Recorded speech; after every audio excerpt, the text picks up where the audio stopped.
Tete, sakit lang, tete. Magandang araw po. Magandang araw po. Pwede ma-interview. Sige po. Ano po kayo dito? Coordinator po? Ako. Pangalan po? Ako po si Lilibet Bragata na nakatira po sa Barangay San Juan, La Nueva Ecija.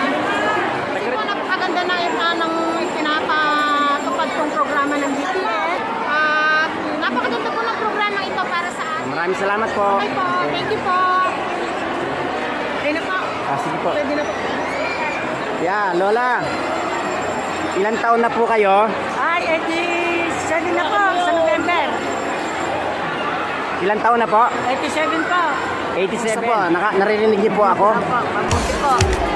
Naririnig niyo po ako?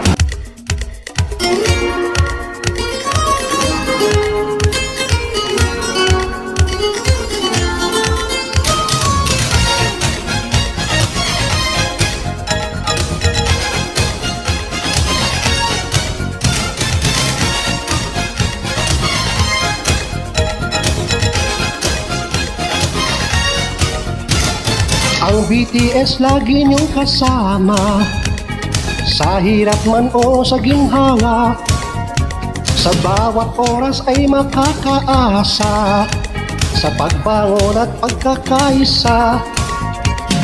Ang adhikain ay para sa bayan at sa lahat ng mamamayan.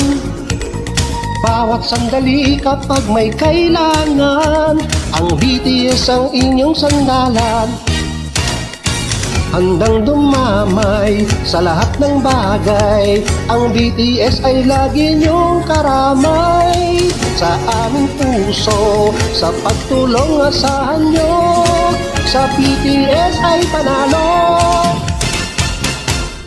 Basta tayo ay sama-sama, BTS ay laging kasama. Sa kalungkutan at sa kasiyahan, ang BTS naririyan. Basta tayo ay sama-sama, sa hirap man o sa ginhawa.